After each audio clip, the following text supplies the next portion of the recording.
If, say, the US Federal Reserve, the Fed, raises interest rates, foreign investors are suddenly attracted by the prospect of higher returns on their savings in dollars. This increases the demand for the dollar, and therefore, its value strengthens. And the opposite happens with high inflation. Precisely. High and uncontrolled inflation in a country erodes the currency's purchasing power.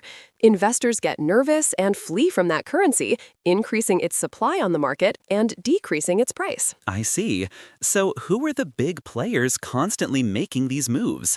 We know about the traveler exchanging money, but who are the major protagonists? It's a stage with varied participants. First, you have the central banks, like the Fed or the European Central Bank. They are the most influential actors, not trading for profit, but to maintain price stability and economic growth.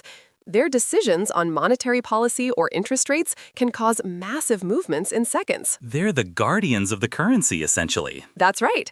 Then you have the commercial and investment banks. They facilitate international transactions for their corporate clients, but they also use the market to move huge volumes of capital and speculate for profit.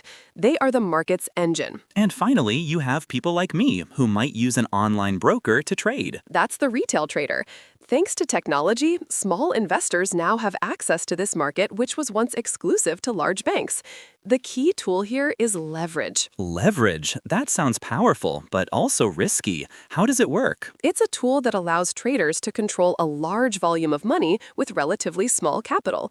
For example, a 100-to-1 leverage means that with just $1,000, you can control a $100,000 position. It's what has made Forex trading hugely popular, but it's a double-edged sword. While it amplifies profits, it also amplifies losses quickly. Wow. So it sounds like the most important skill in trading isn't predicting the future, but rather risk management. Absolutely. Setting a stop loss, an automatic order to limit losses, and using an appropriate position size are non-negotiable rules for success. The goal is not just to win, but to not lose everything. Fascinating stuff, Sarah. It truly shows that the Forex market is not just a hobby for traders, but a thermometer of global economic health. Everything is connected. That's the takeaway. From the price of a simple imported coffee to the value of your long-term savings, currency fluctuations directly impact our daily lives. Understanding these fundamental principles is the first step toward financial empowerment. Well said.